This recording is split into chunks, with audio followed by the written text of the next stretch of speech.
बिहार में चुनाव है, पूर्णिया में हालांकि जहां मौजूद है सेकेंड चरण में 11 नवंबर को यहां पर वोटिंग होगी। 121 सीटों पर वोटिंग होने वाली है पहले चरण में।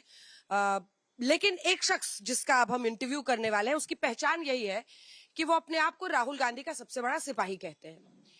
पिछली बार निर्दलीय पूर्णिया से वो चुनाव में उतरे और जीत गए। जी हाँ, पप्पू यादव, जिनको जनता का नेता कहा जाता है क्योंकि लोगों के बीच में आप दिखते हैं। लेकिन इस बार चुनाव के मौसम में कितनी आपने रैलियां की हैं, उनमें से कितनी आपने कांग्रेस के लिए की है, कितनी आरजेडी के लिए की है, और जीत का आपको कैसे महागठबंधन के लिए भरोसा है? अच्छा, एक बात, दो बात समझिए।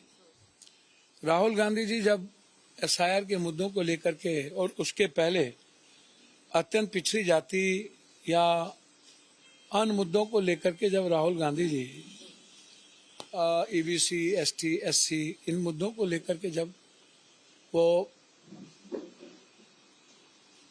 बार बार बिहार आ रहे थे, और फिर एसएससी के मुद्दों को लेकर के जब बच्चों का आंदोलन चल रहा था, लाठी चल रही थी, तो उनके धरना में राहुल जी आए थे। तो राहुल जी बिहार लगातार बच्चों के मुद्दों को लेकर के, बीपीएससी के मुद्दों को लेके, एसएससी के मुद्दों को लेके कई बार लाठियां चली। बच्चे हमारे भूख हड़ताल पर बैठे रहे, राहुल गांधी वहां भी गए। कांग्रेस से मैंने कभी तो जीता नहीं, या हमें कांग्रेस कभी, ऐसा तो है नहीं कि हमको कोई बैकअप कांग्रेस ने की। क्या है वजह, क्या है? देखिए, दो तरह की चीजें इस कंट्री में चल रहा है, दो धारा है। आप एक तरफ बीजेपी है और दूसरी तरफ एक गठबंधन है। बीजेपी अपने एलाइज को भी खत्म करना चाहती है। आप उठा के देखें, परसों नीतीश कुमार जी के साथ मोदी जी के साथ नीतीश जी नहीं गए, ललन सिंह जी को भेजे, फिर रैली में नहीं गए। आप समझिए कटुता बीजेपी कैसे बढ़ाती है। 40 रैली की आप सब जवाब ही नहीं दे रहे। कितना आरजेडी के लिए, कितना कांग्रेस के लिए? मैं अंजना जी वही बात कह रहा था। तरफा रिश्ता है ना आपका कांग्रेस से? मुझा एक तरफा रिश्ता है, वन साइडेड रिलेशन। सर। मैं यही समझता हूँ, सच्चाई है, वन साइडेड रिश्ता है। कांग्रेस के तरफ से रत्ती रेस्पेक्ट नहीं मिलती, सिवाय राहुल गांधी, प्रियंका गांधी के कोई भी कांग्रेसी रेस्पेक्ट नहीं देती। आप जान लीजिए। फिर भी आप घूम घूम के हर जगह कांग्रेस के लिए वोट पा। बिहार को बचाना है या नहीं, आप हमको बताइए। कितनी रैली आपने आरजेडी के लिए एक भी किया है कि नहीं? अब हम सीधे आते हैं सवाल पे। आरजेडी के लिए एक भी किया कि नहीं, तेजस्वी जी को सीएम बनाने के लिए? तो एक बात समझ में नहीं आ, खुश है ना वो सीएम बनेंगे अगर महागठबंधन? मुझको आप एक बात बताइए ना, हमारे ही साथ अभी कल मैं फिर आरजेडी के लिए सुभान साहब के लिए जा रहा हूँ। मैं बगल में संतोष कुशवाहा जी जो हमसे चुनाव लड़े और मेरे चूंकि छोटे भाई के तरह एकदम फैमिलियर है, इसका क्या मतलब विचारों को मैं खो दूं। बगल में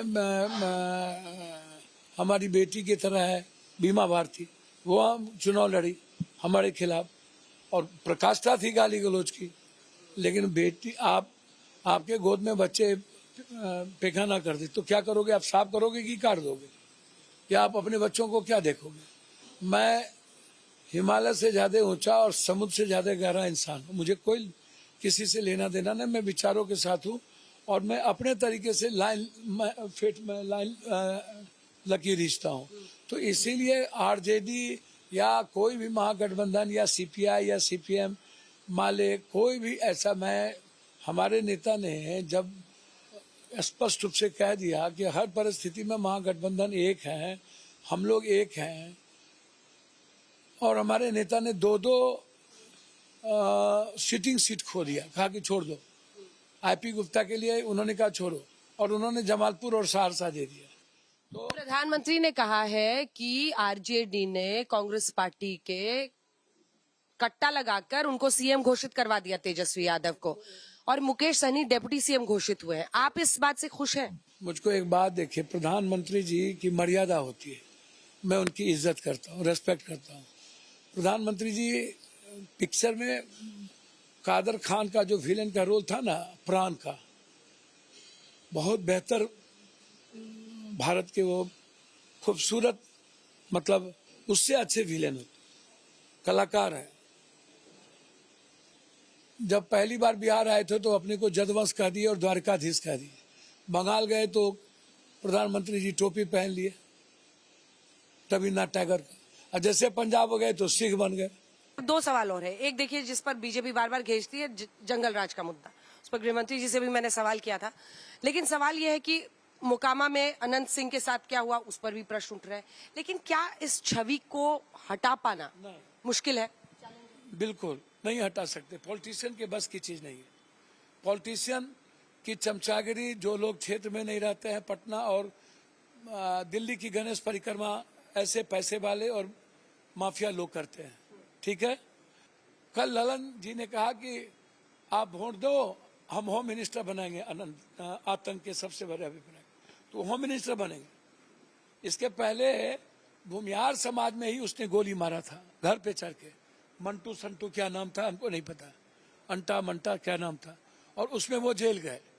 भूमिहार समाज के सवाल भूमिहार समाज का नहीं है, सवाल है आतंक का, कि हर पार्टी आतंक को ही नासुर क्यों बनाती है।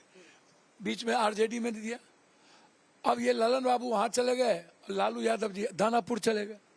मैं लालू यादव जैसे व्यक्ति के साथ मैं इत्तेफाक रखता हूं कि नहीं जाना चाहिए।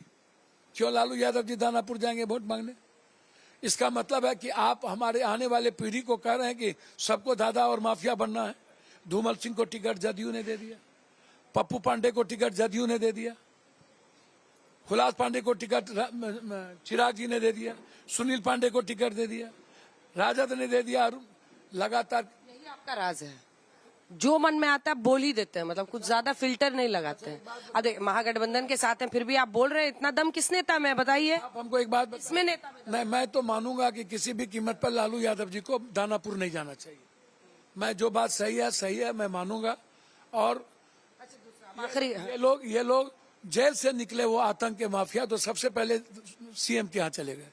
तो जब सीएम के यहाँ जा करके बैठ के आप टिकट लोगे और आप टिकट दोगे, तो रोपिएगा बबूल, खाइएगा खजूर, गोबर पर घी डालिएगा। आप उम्मीद करते हैं यूपी बिहार हिंदी पट्टी में बिना माफिया के कोई आदमी चुनाव जीतेगा? आपको लगता है? सारे माफिया और पैसे वाले को टिकट देते हैं, एक भी बिना पैसे वाले को। आप सब जगह देखो। अगर आप निर्दलीय ही लड़ते रहिएगा चुनाव, भैया बाहर में जाए, राजनीति छोड़ देंगे। क्या बात है? क्या सच नहीं बोले? क्या करें? आप मारते रहो, काटते रहो, भर भर दिन गोली चलाते रहो। सूरजभान की पत्नी पर आप गोली चला दिए, क्या करें? क्या करें? बीजेपी सारे मिनिस्टर को, क्रिमिनल को मिनिस्टर बनाते रहे। हमारे इलाके में भी यहां से वहां मिनिस्टर क्रिमिनल है, क्या करें? पूरी ताकत झोंक रहे हैं तेजस्वी यादव को सीएम बनाने के लिए। कांग्रेस के लिए सपना ही रह जाएगा और आप तो निर्दलीय ही रह जाएंगे। भैया मैं तो निर्दलीय हूं ही नहीं, मैं इस बिहार के 13 करोड़ जनता का बेटा हूं, सेवक हूं, और 123-22 करोड़ व्यक्ति का मेरा व्यूज है। मुझसे ज्यादा इज्जत और मुझसे ज्यादा प्यार किसी को नहीं मिलता है। यही मेरे लिए सबसे बड़ी खुशी है। मुझे कुछ नहीं चाहिए किसी का। सर, इस 4 साल के बाद मुझे राजनीति करूंगा या नहीं करूंगा, ये मेरे, क्योंकि मैंने पहली बार कांग्रेस के लोगों ने हमको राजनीति सिखा दिया। हम दिल टूट गया आपका? इसके नहीं, कोई दिल नहीं टूटा। हम इसके पहले वन साइडेड कह रहे हैं। मैं इसके पहले राजनीति नहीं जानता था। हम पहली बार राजनीति हमको सिखाया। मुझे जब दिल से मैं कहता हूं, मुझे बहुत तकलीफ हुई एक सच्चे आदमी को राजनीति सिखाना, और हमारे वर्कर ने भी इस बार हमको राजनीति सिखा दिया। मैं भगवान की सौगंध का कहता हूं, ये मेरे लिए बहुत ड्रॉबैक है, तो जीता बहुत ड्रॉबैक है। ना जिसके पास आइडियोलॉजी ना होना, उस आदमी के साथ नहीं रहना चाहिए। बहुत गंदा है सोसाइटी है। मैं दिल से कहता हूं, मुझे राजनीति पसंद नहीं। अब मैं इस बिहार की गंदी राजनीति से उब गया। हम 2 बजे रात में मोकामा गए थे, एक धानुक सभी गांव गए। लोग गंदा राजनीति करता है। आंसू आ रहा आपके आंख में? मुझे मतलब बिहार की जनता अपने बारे में कुछ सोचती ही नहीं, उलझी हुई है जात पात।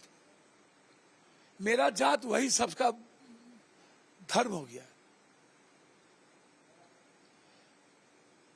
कुछ नहीं होगा इस बिहार का, कुछ नहीं होगा। फिर गंदे लोग सीएम बनेंगे, अच्छे लोग कोई नहीं। मैंने देखा, मुझे पसंद नहीं है। अब मुझे राजनीति बहुत तकलीफ दे, अच्छे इंसान नहीं मिलते। बस कोशिश करेंगे हम कि इंडिया गठबंधन जीते, कुछ अच्छा हो, कुछ नया हो। 20 साल, 30 साल, 40 साल से एक ही तरह का भोजन, एक ही तरह की चीजें, उसी में उलट पुलट के रहना बड़ा दुखद है। बहुत बहुत धन्यवाद आपका पप्पू जी। इमोशनल इंटरव्यू है, लेकिन आपको ये ऐसा लगता है कि बिहार में एक परिवर्तन होना चाहिए और जाति धर्म के ऊपर लोगों को उठना चाहिए? अपराधी माफिया से भी ऊपर जाना चाहिए और पैसे जो लेके टिकट देते हैं, इन गंदे लोगों से बचना चाहिए। बहुत धन्यवाद आपका, बहुत धन्यवाद आपका। देश दुनिया की बाकी खबरों के लिए देखते रहिए आज तक।